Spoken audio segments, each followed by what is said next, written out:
are the same on both of the halves of your pages. It's because as I was preparing the sermon for this week, I realized I wasn't going to get it all in 1 week. So this is going to be part 1 of Hebrews 11:23 through 29 today, and then we're going to do part 2 next week. All right, so if you wonder why it's the same passage and the same title, it's because we're going to be doing part 1 and 2. Well, we've been in Hebrews 11 for several weeks now. We're going to continue on there. We're going to start in verse 23. By faith, after Moses was born, he was hidden by his parents for 3 months because they saw that the child was beautiful, and they didn't fear the king's edict. By faith, Moses, when he had grown up, refused to be called the son of Pharaoh's daughter and chose to suffer with the people of God rather than enjoy the short-lived pleasure of sin. For he considered the reproach because of the Messiah to be greater wealth than the treasures of Egypt, since his attention was on the reward. By faith, he left Egypt behind, not being afraid of the king's anger.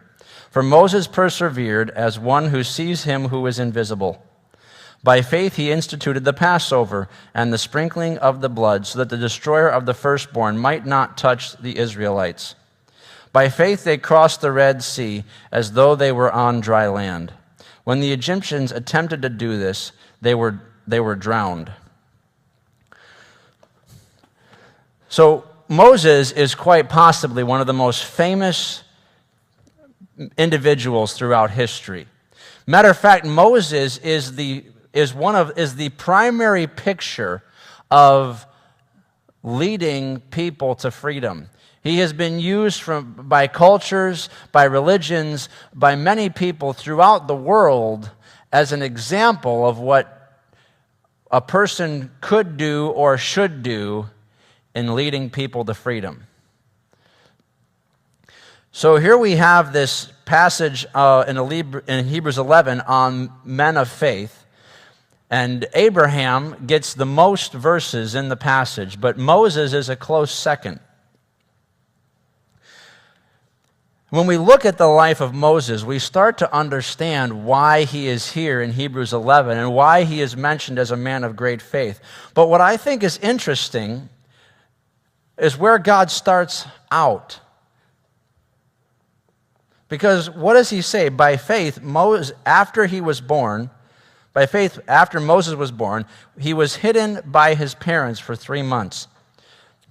Now, take a quick look at Exodus chapter 1.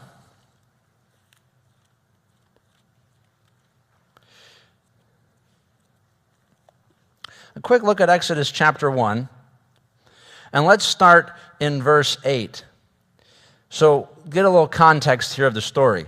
A new king who had not known Joseph came to power in Egypt. He said to his people, "Look, the Israelite people are more numerous and powerful than we are. Let us deal shrewdly with them, otherwise they will multiply further. And if war breaks out, they may join our enemies, fight against us, and leave the country." So the Egyptians assigned taskmasters over the Israelites to oppress them with forced labor. They built Pithom and Ramses as supply cities for Pharaoh. But the more they oppressed them, the more they multiplied and spread, so that the Egyptians came to dread the Israelites. They worked the Israelites ruthlessly and made their lives bitter with difficult labor in brick and mortar and in all kinds of field work. They ruthlessly imposed all this work on them. So this is the culture to which Moses was born. Well, let's pick up the story here in verse 22 of chapter 1. Pharaoh then commanded all his people, "You must throw every son born to the Hebrews into the Nile, but let every daughter live." Now a man from the family of Levi married a Levite woman. The woman became pregnant and gave birth to a son. When she saw that he was beautiful, she hid him for 3 months. But when she could no longer hide him, she got a papyrus basket for him and coated it with asphalt and pitch. She placed the child in it and set it among the reeds by the bank of the Nile. Then his sister stood at a short distance in order to see what would happen to him. So we have this reference here in Hebrews about Moses, but really it's being done to Moses. Does it ever strike you as interesting that here God references the faith that kept Moses alive as being significant to Moses? You see, his parents were not incredible people. His parents were slaves. His parents did nothing of great significance beyond giving birth to Moses and his siblings and making acts of faith. You see, they acted in faith because they feared God. They acted in faith because they weren't afraid of the king. And really, that's all we know about them. That's all we know. They were of the tribe of Levi. That's all we know. And yet, here this couple, referenced in the book of Hebrews for their impact on Moses by faith. You see, what is one of our great struggles in life is wondering if what we're doing makes a difference. Is what I'm doing making a difference? Because frankly, there are times when you feel like a monkey could be trained to do what I'm doing. That's what you feel like. I'm not saying that that's reality, but that's what you feel like. And you just sit there wondering, is what I'm doing of any value? And here we have Moses, who, as far as we know, his parents died in slavery in Egypt, never having, quote unquote, accomplished anything. Right? They were born into slavery and they died in slavery. Aside from being part of millions of people building some Egyptian monuments, what did they accomplish of any value? But they acted in faith because they feared God. They didn't fear their master, the Pharaoh, over God. You might be one of those people who says, Steve, I don't know if my life amounts to anything. I'm not sure if I'm doing much of any good to anybody. Well, then you have to ask yourself one important question. Are you trusting God by faith today?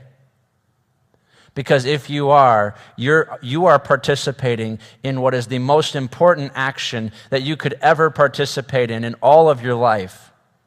Because you have no idea how God is going to use your faith today to impact people around you who are going to make acts of faith tomorrow that you're never going to know about in your pithy little life.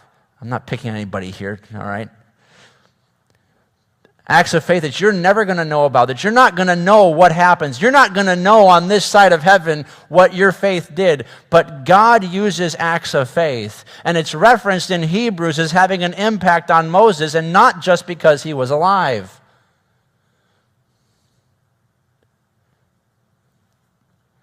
I don't think that God put that there in Hebrews so we would know that Moses lived.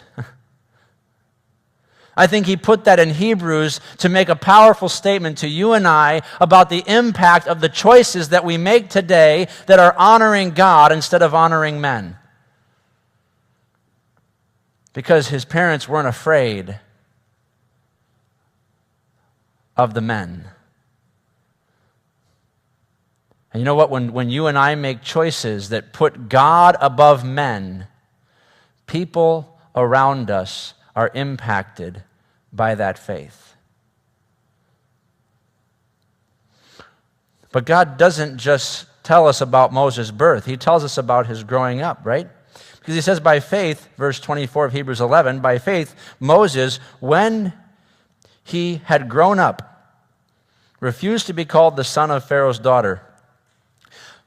But I love how we read that and then miss some of the significance, okay? Because here we have in, in Exodus chapter 2, verse 5, right? Let's read the story of how Moses was taken by Pharaoh's daughter. Pharaoh's daughter went down to bathe at the Nile while her servant girls walked along the river bank.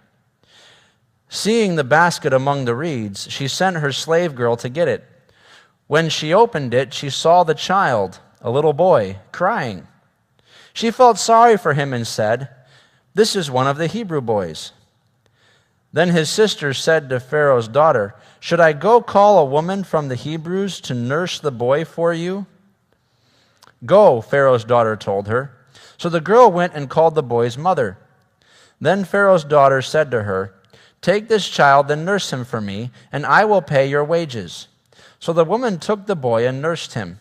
When the child grew older, she brought him to Pharaoh's daughter, and he became her son. She named him Moses because, she said, "I drew him out of the water." So this is how Moses gets adopted. And I love how when we read this story, we miss some of the obvious points, right? Because a child's version of this story has the princess discovering the baby and then this child kind of tentatively coming out of the reeds and kind of wondering, hey, am I going to die? And if you're not going to kill me, do you want someone to nurse this child? And it almost appears like this princess is like, oh, that's a great idea. Do you know anybody? Well, I don't think it happened that way at all, because it says that his sister stood a short distance away from the basket. So his sister would have been visible. She wasn't hiding from the basket. The basket was hidden in the reeds. His sister wasn't hiding, but the basket wasn't hidden that well. As a matter of fact, what was it that they said?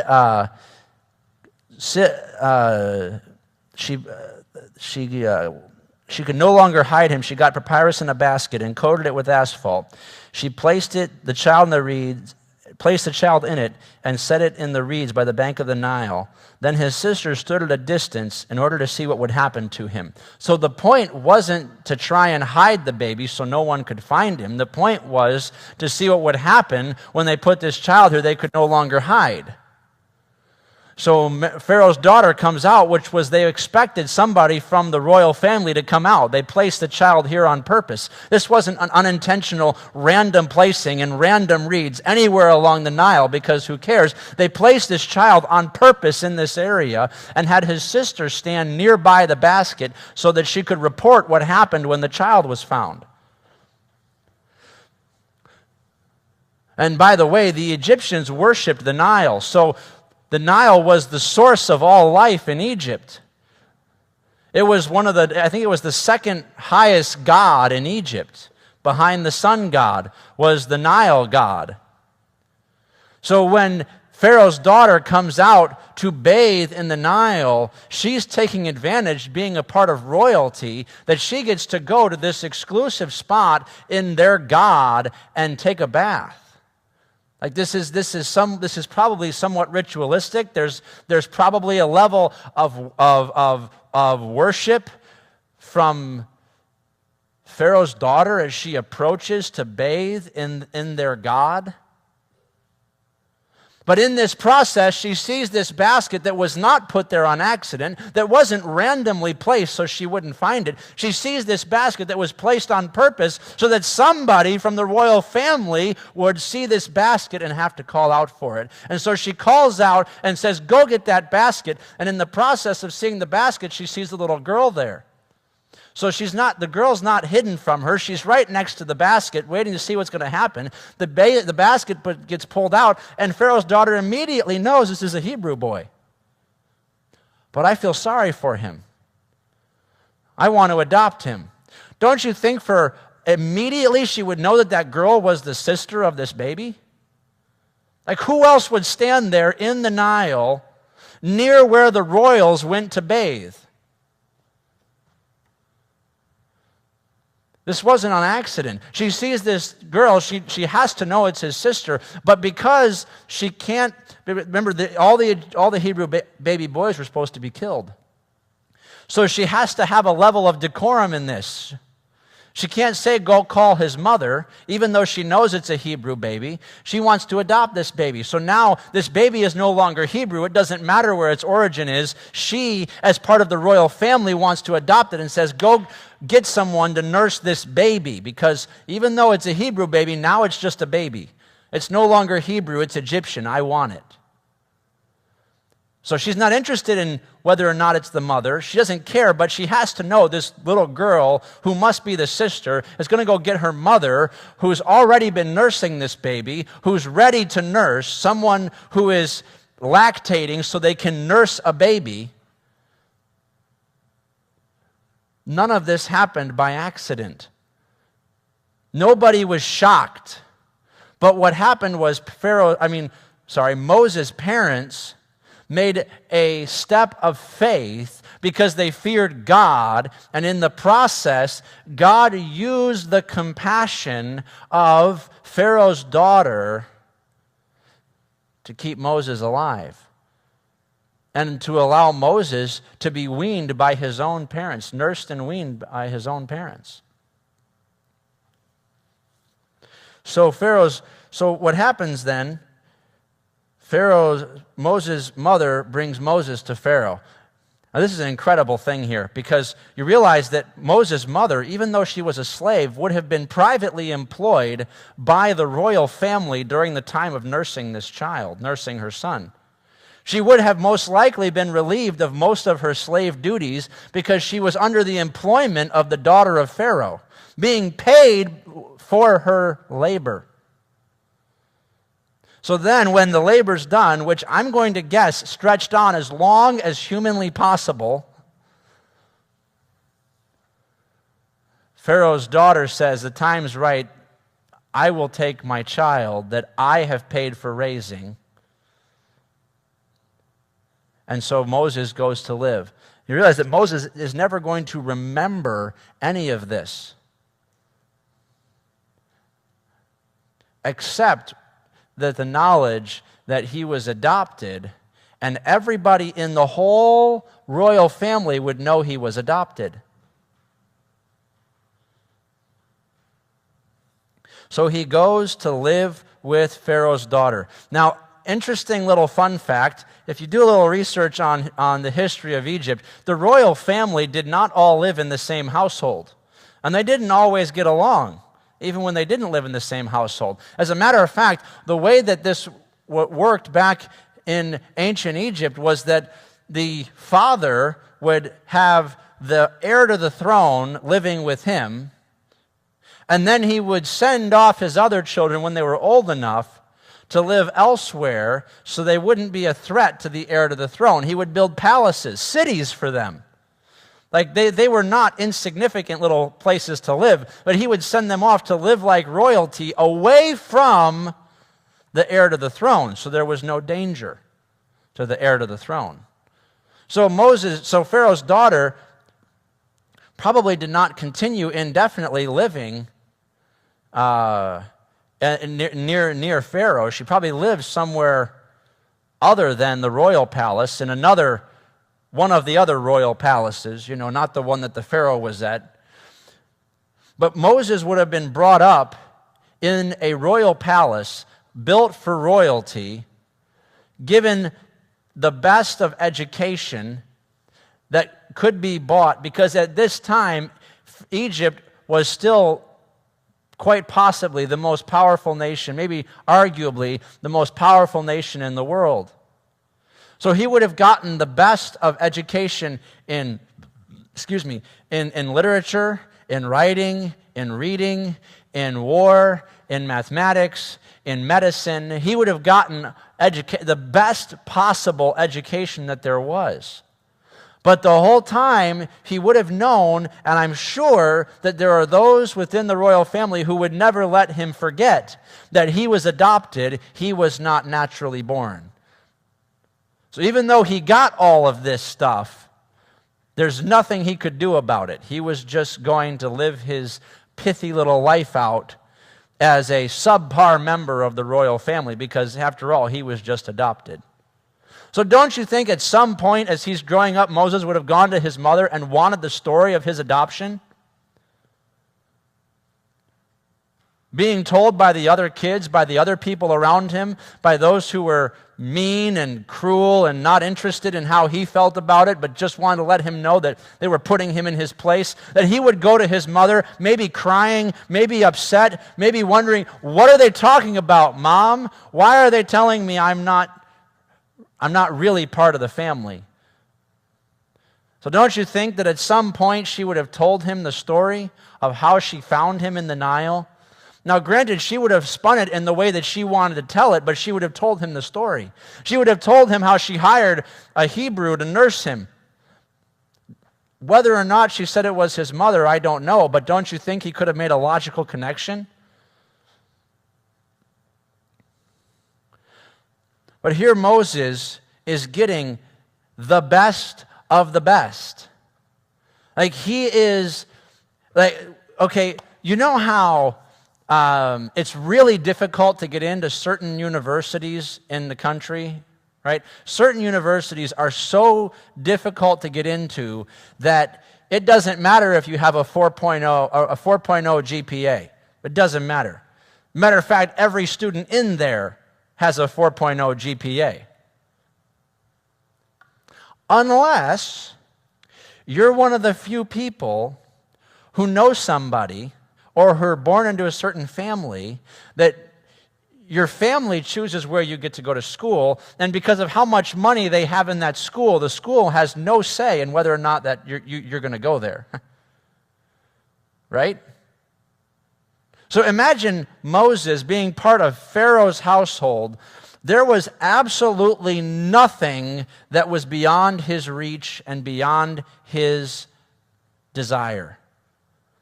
Whatever he wanted to do, wherever he wanted to go, he could go. It didn't matter. His adopted grandfather, or adopted father, I guess grandfather, yeah, owned the entire nation of Egypt.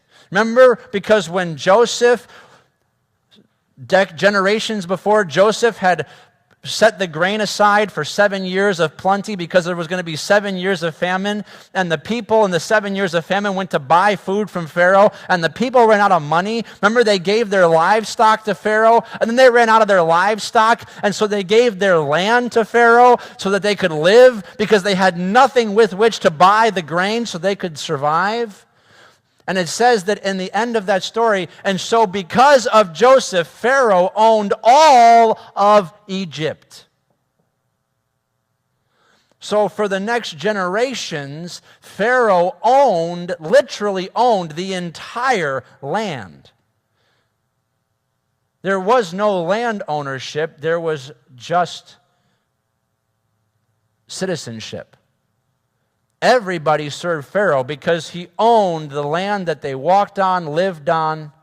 He owned all of it. So for Moses' grandfather, for several generations, had owned the entire country.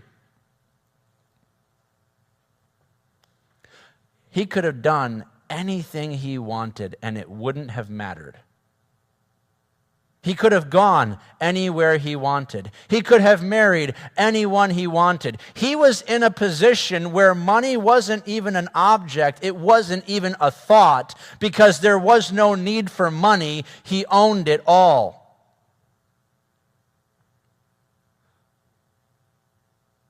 Imagine walking down the street and say, "Hey, I like that house. I want that one. I don't have to buy it. My grandfather owns the whole country, so you move out."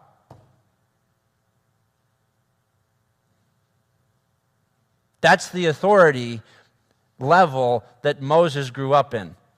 Why is that significant? I'll tell you why that's significant. It's because, what does God say in verse 24? By faith Moses, when he had grown up, refused to be called the son of Pharaoh's daughter, and chose to suffer with the people of God rather than enjoy the short-lived pleasure of sin. Wow. Now, we know approximately that when Moses ended up leaving Egypt, he was close to 40 years old. Exactly close to, right in the 40-year-old range.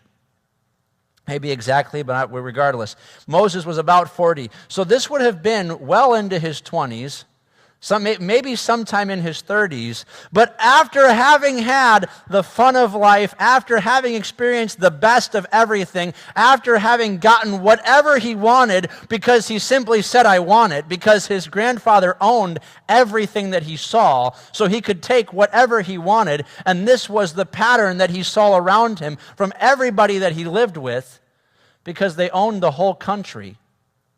He finally, as an adult, says, I'm forsaking all of it. Now, that sounds a little bit crazy. We read it in the Bible, and it sounds a little less crazy. So I'm going to tell you the story of a young man who did something similar. His name was William Whiting Borden. You may or may not have heard of him, but he actually is from Chicago. He graduated from a high school in Chicago in 1904, and his family, his father was a landowner and extremely wealthy. So at 16, when he graduated college, his parents gave him a trip around the world in 1904. That wasn't by airplane. So they paid for him to travel around the world as a graduation trip.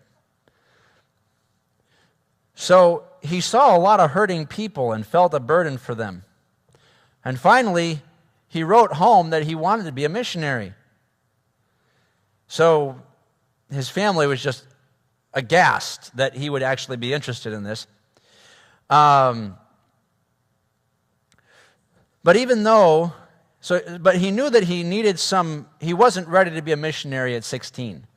So he decided to go to school. His family had enough influence and wealth. He was able to get to Yale University. So he went to school at Yale and seemed to do well in college. While he was there, he started a missionary group in the school to reach students who weren't saved. While he was at Yale, he heard a person address the student body. I'm trying to find exactly what the story was here. Let's see.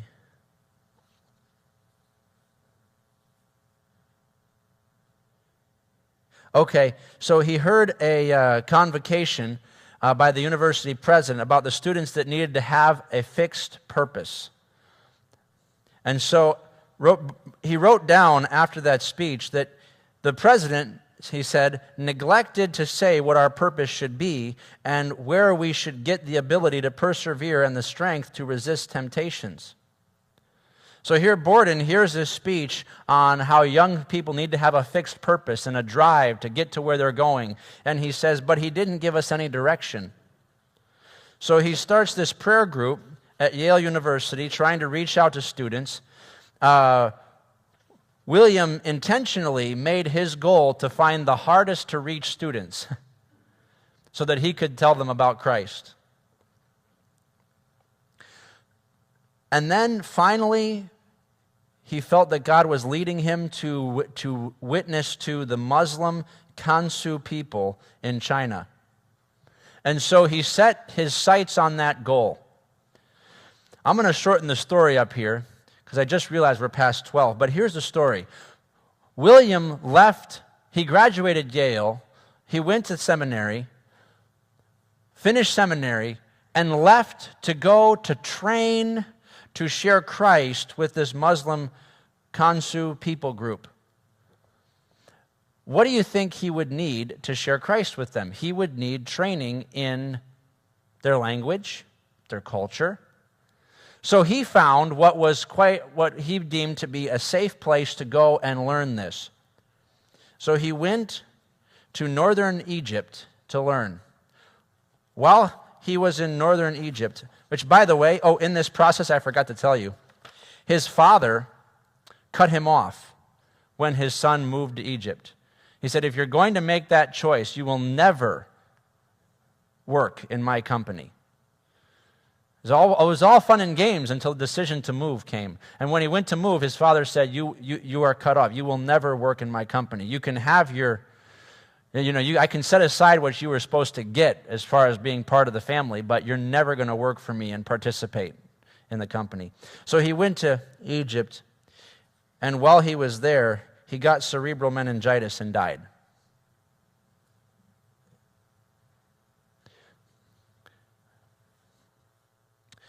The newspapers wrote about what was quite possibly the greatest waste of a life. For here was a young man who had everything that could be desired, but he gave it all up and ended up dying before he could even reach his goal. He didn't even get to reach his goal. But you know what he did? He put in his will that he wanted to give his inheritance, which was $1 million, to the China Inland Mission. And so the China Inland Mission, because of his heart, they built a hospital in his name. So that here this young man who wanted to point people to Christ could reach hundreds and thousands of people who could hear the gospel as they were being taken care of physically. So the story goes like this, that after his death, his Bible was found and was given back to his mother. As his mother was reading through her son's Bible, she turned to one place in the scriptures, and he wrote on the margin, he wrote, "No reserve," and a date that indicated that he had placed it there right after he had renounced his family fortune in pursuit of missions. And then later on, as she was reading, she found something else written in the space on the side which said, "No retreat." And that was dated shortly after his father had told him he could never again work for him. And then as she was reading later in the scriptures, she found a part in this that said, "No regrets," which was dated shortly before he died in northern Egypt.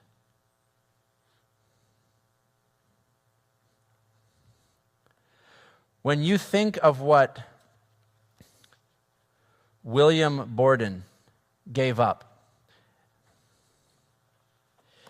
it would have been considered pittance to what Moses gave up. But regardless, both demonstrated faith. They both demonstrated faith. And what does the scripture say of Moses in Hebrews 11:26? He says, "For he considered the reproach because of the Messiah to be greater wealth than the treasures of Egypt, since his attention was on the reward."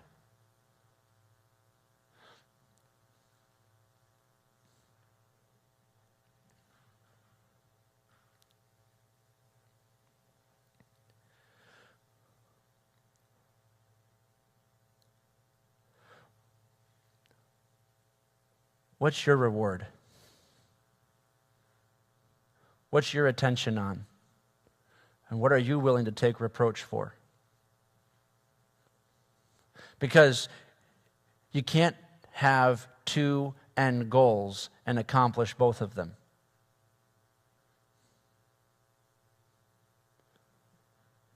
What's your end goal? Where are you going?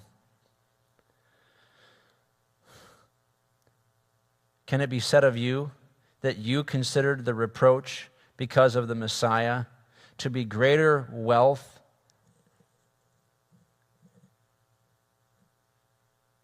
Maybe for you it's not the treasures of Egypt. Maybe for you it's greater wealth than the treasures of a happy family.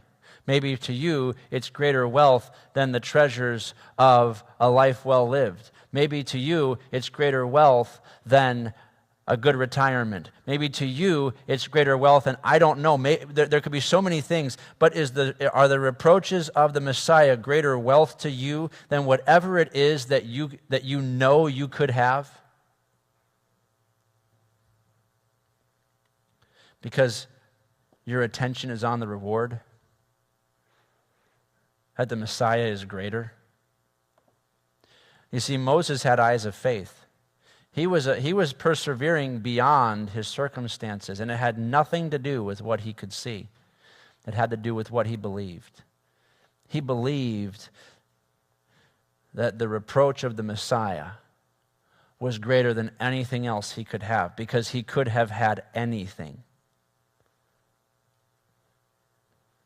Literally anything, and he walked away from it because the reproach of the Messiah was greater.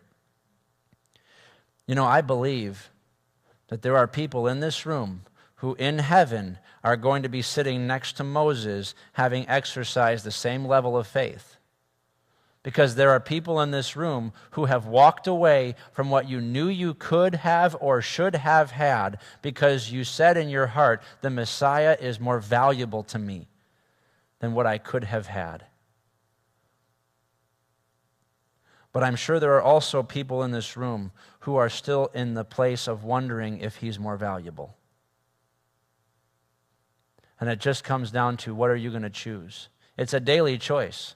It's a daily choice. It's not a one-time choice. It's not that I make a choice today and I never have to think about it again. It's that I have to wake up every day and say, the Messiah is still more valuable to me than anything else I could have. You see, Moses was impacted by parents who said, we're not afraid of this man who's over us. We're not afraid of the king's command. We are following God. And because they made a choice of faith, Moses was impacted to be a man of faith. And if you make a choice to be an individual of faith, God will use your choice far beyond your understanding. You may not lead a nation of people out of slavery. You may not see millions of people saved because you spoke the truth. But you may see one. You may see one person who has gone from having been on a course to death and destruction and eternity away from God, turn to God and trust in the Savior and be on a path leading to life and eternity and being with the Messiah. Because you simply said, with Moses and with many other people who have followed the Messiah, that the reproach of the Messiah is greater wealth than anything I could have. So your attention is on the reward. I hope that's where your attention is at today. If it's not, the answer is simple. Jesus said, repent and follow me. Repent just means turn around. Whatever you're pursuing, whatever it is you're gathering, whatever it is you're trying to get, whatever it is you know is your right, turn from it and say, no, I'm not pursuing that anymore. I'm pursuing the Messiah. You say, Steve, what does that look like? Well, for Moses, it looked like, what was it that we read in Exodus? That he lived with his people. He chose, instead of living in the palace, he lived with his people. Well, that's what it looked like for Moses. I'm not saying it's going to look the same for you. But what is it going to look like for you to live pursuing the Messiah? Maybe that's a question you can ask God as we go to prayer. Heavenly Father, thank you for the opportunity to rejoice in you this morning.